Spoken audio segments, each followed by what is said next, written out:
देखिए, जब कोई गलती पर होता है तो वो बिगड़े काम बनाने के लिए कुछ ऐसे काम भी कर जाता है जो उसकी फितरत को साफ बता देते हैं। और ऐसा ही कुछ चीन करने में लगा है। वो इसलिए भी क्योंकि चीन को जितना परेशान आज की तारीख में भारत कर रहा है, उसकी टक्कर का कोई नहीं है।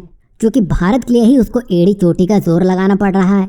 यही वजह है कि चीन ने भारत के पड़ोसी भूटान के साथ पिछले साल राजनयिक संबंध स्थापित करने और सीमा विवाद का जल्द से जल्द हल निकालने के लिए बातचीत की थी।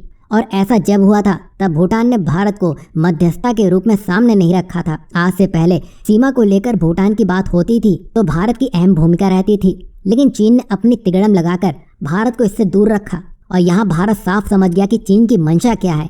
भारत बीच में नहीं रहेगा तो चीन अपनी बातें भूटान से आसानी से मनवा लेगा। लेकिन अब भूटान में सरकार बदल चुकी है और जो नई सरकार बनी है वो भारत समर्थित मानी जाती है। मतलब भारत की एंट्री अब जोर शोर से होगी। यही वजह है कि भारत के विदेश सचिव विनय मोहन क्वात्रा भूटान के राजा से भी मिले हैं, वहीं प्रधानमंत्री से भी मिले हैं। अब आप देखिए, चीन भूटान से जल्द अपनी डील पूरी करने में था, लेकिन भारत ने ही भूटान में एक बड़ा मास्टर स्ट्रोक खेल दिया है जिसमें भूटान के कई प्रोजेक्ट का निर्माण भारत ही करेगा। साथ ही भारत एक ऐसा प्रोजेक्ट को भी आगे बढ़ाएगा जो चीन की टेंशन को बढ़ाने का काम करने वाला है। दरअसल भारत गैल्फू एयरपोर्ट को डेवलप करेगा जो कि भूटान भारत बॉर्डर के पास है। जाहिर सी बात है, चीन भी इसी कोशिश में था और वो भूटान से नजदीकियां बढ़ाना चाहता था ताकि वो भूटान में अपना विस्तारवाद कर सके।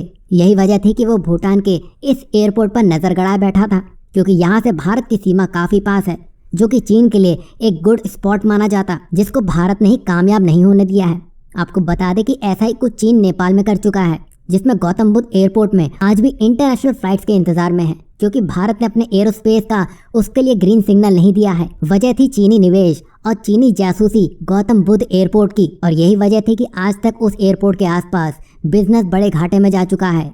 यहाँ आप चीन की मंशा समझ गए होंगे, प्रोजेक्ट को कर्ज में बदल के उसको अपने लिए इस्तेमाल करना।